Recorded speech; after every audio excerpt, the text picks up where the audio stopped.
ये सब थोड़ा थोड़ा सा दिक्कत आता है।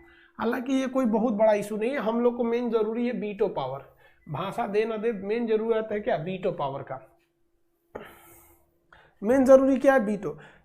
टोटल दुनिया में कितने देश हैं वीटो पावर वाले, तो देखिए यूएनओ में सुरक्षा परिषद में 15 सदस्य हैं, जिसमें 5 के पास वीटो है और 10 के पास वीटो नहीं है। तो ये जो 5 हैं इन्हें कहते हैं वीटो वाले अस्थाई, ये परमानेंट रहते हैं।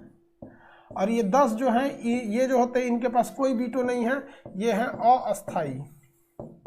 अस्थाई, इनका कार्यकाल 2 साल का होता है, इनका कार्यकाल 2 साल का होता है। इंडिया इस बार इसका कार्यकाल का सदस्य बन चुका है, पाकिस्तान हट गया।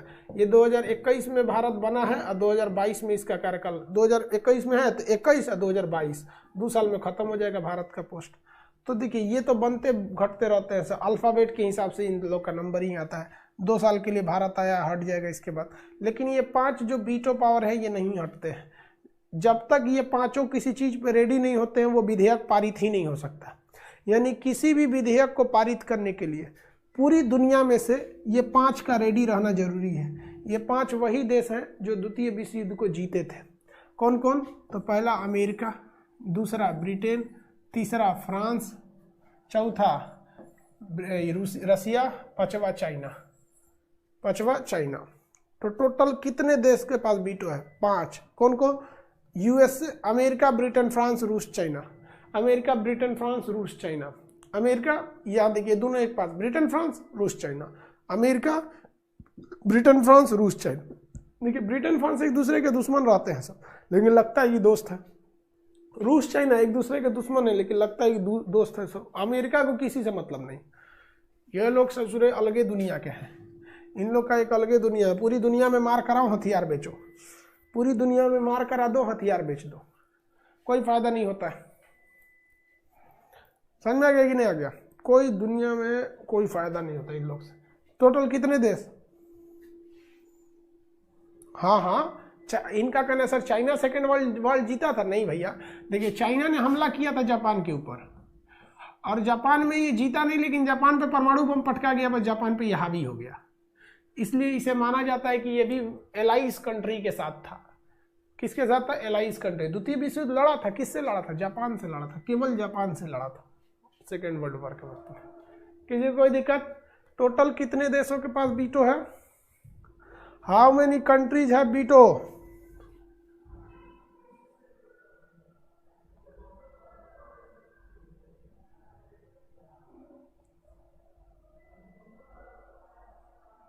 अरे टोटल वीटो कर रहे हैं,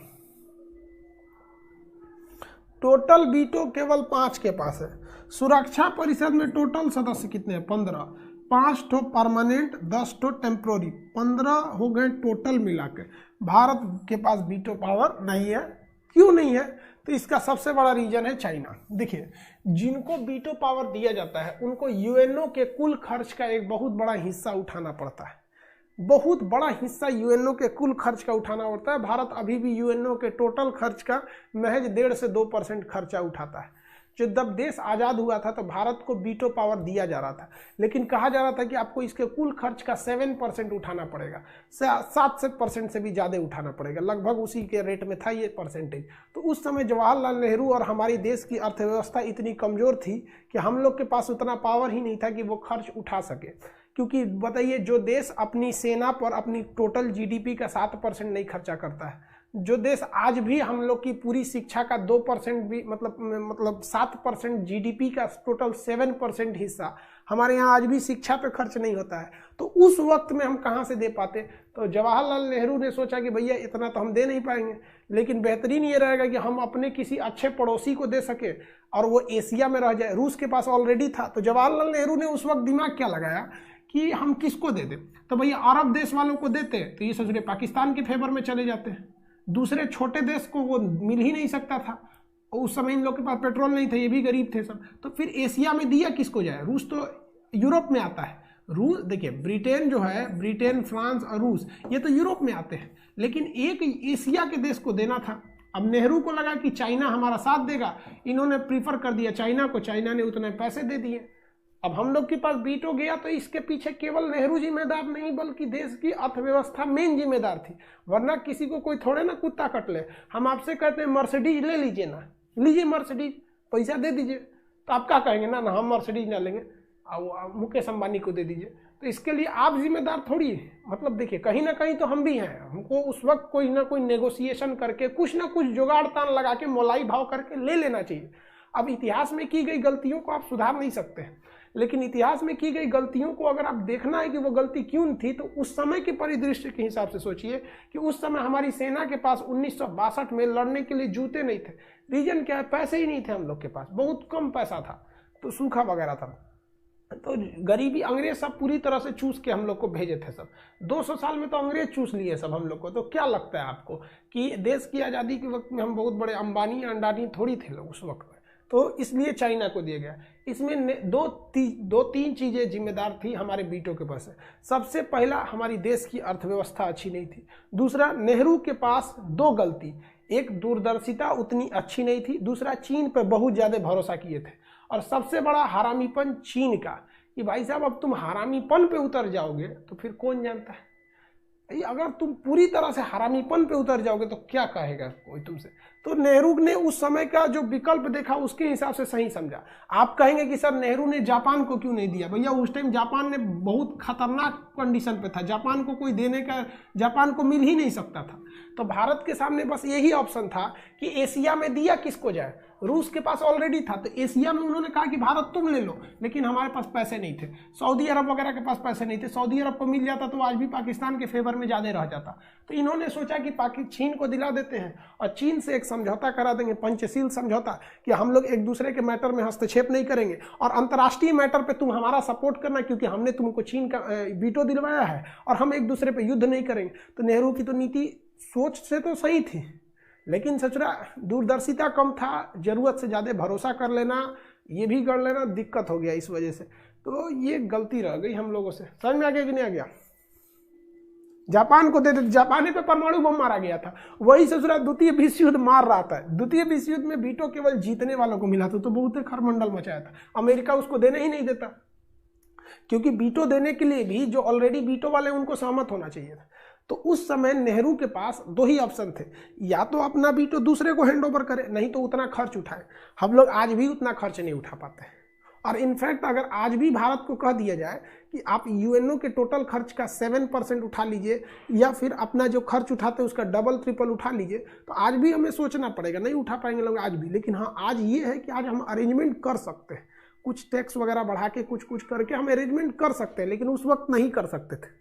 उस वक्त बहुत ज़्यादा दिक्कत था। सोचिए ना, पॉलिटी के क्लास में कहा है कि शिक्षा का अधिकार था, मुफ्त में मिलना चाहिए था, लेकिन उस समय नीति निर्देशक सकता तो में डाल दिया गया, क्योंकि पैसे ही नहीं थे।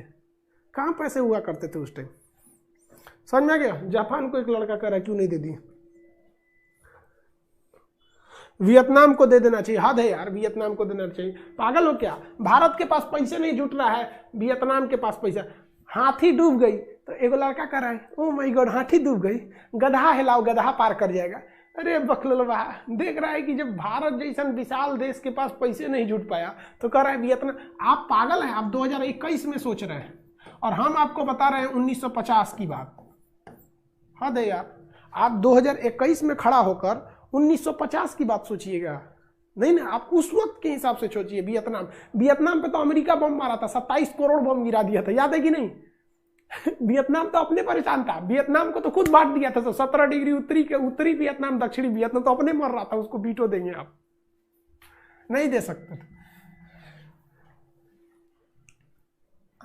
वियतनाम अभी कोई कहेगा कि मालदीव को क्यों नहीं दे दी, श्रीलंका को क्यों नहीं दिया। अरे भाई साहब, भारत जैसा देश जब टेंशन में आ गया तो एशिया, देखिए रूस हटा दीजिए, रूस एशिया में नहीं आता है। एशिया में डिसीजन जब भी लिया जाएगा तो वो रूस, भारत लेगा या फिर चाइना लेगा। एशिया में इन्हीं का राज हो सकता है। तो या तो वीटो हमें मिलता या तो वीटो चाइना को मिलता। चाइना पावरफुल था, ले गया। हम लोग की बस अर्थव्यवस्था नहीं गड़बड़ हुई रहती ना, आज हमारे पास भी वीटो रहता। लेकिन आप टेंशन नहीं लीजिए, आप टेंशन नहीं लीजिए, हम वादा करते हैं आपको कि आने वाले 10 से 12 साल में हमें वीटो मिलेगा, हम लोग को वीटो मिलेगा। रीजन क्या है कि वीटो कैसे नहीं मिलेगा, रुकने दीजिए ना, हमको थोड़ा सा और आगे जाने दीजिए और आगे जाने दीजिए, धीरे धीरे अभी पूरा इंडिया जाना है ना, जब पूरी दुनिया जान जाएगी ना हमको, धीरे धीरे हम यूएनओ में आग लगा देंगे, ऐसा स्थिति खड़ा कर देंगे ना कि तुमको या तो वीटो देना पड़ेगा नहीं तो यूएनओ बंद करना पड़ेगा। कुछ कुछ चीजें हैं जो हम आपको ऑनलाइन नहीं बता सकते। दुनिया की हर चीज है जिसकी कमजोरी होती है। गीता में एक श्री कृष्ण ने कहा है कि जिस समय कोई समस्या जन्म लेती है ना, उसी समय उस समस्या का समाधान जन्म ले लेता है, बस खोजने वाला चाहिए। तो अभी हम लोग की आवाज़ इंडिया तक पहुंच सकती है, तो इंडिया में आज भी कोई सुधार लाना है तो खरमंडल मचा सकते हैं हम लोग, लेकिन वर्ल्ड लेवल पे नहीं कर सकते। लेकिन कसम भारत माँ की, एक ना एक दिन तो हम आग लगा देंगे, यूएनओ में भी पहुंचेगा एक खलबली की आखिरी ससुराई मास्टर है कौन। हमें वीटो मिलेगा कैसे नहीं मिलेगा ससुरा वीटो, मिलेगा बाबू, टेंशन नहीं लो। अभी आप लोग का बहुत बड़ा समर्थन रहता है, आप लोग का इतना स्नेह प्रेम रहता है, धीरे धीरे हमें पूरे इंडिया जान गया ना। जब जिस दिन वर्ल्ड आएगा हम तो चचरा यूएनओ का एक एक कमजोरी खखोर खखोर के पूरी दुनिया को बता देंगे। तो यूएनओ हमसे यही कहेगा कि भाई तू मास्टर चुप हो जा।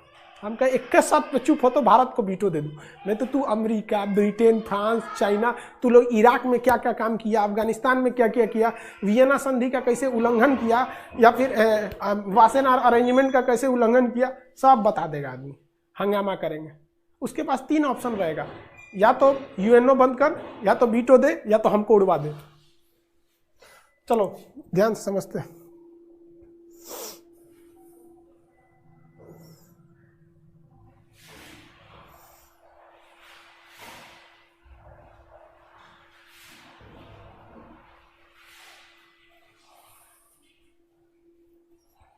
आने वाले वक्त में होगा बाबू, चलो ध्यान से समझते लो। इतना तो समझ में आ गया, किसी को कोई दिक्कत नहीं है, यहाँ तक में समझ में आ गया, वीटो वगैरह समझ में आ गया। अब चलिए आज के लिए इतना ही रहने देते, टाइम भी हो गया होगा, ठीक है। आज के लिए इतना ही रहने देते थे, नेक्स्ट क्लास कल करेंगे। सर्वरों चिल्ला रहा है ससुरा, एप्लीकेशन जब तक अपडेट नहीं हो जाता है ना, 1-2 दिन, आज लास्ट अपडेट होना चाहिए मेरे ख्याल से, तब तक ये ससुरा चिल्लाते रहेगा। चलिए आज के लिए इतना ही करना।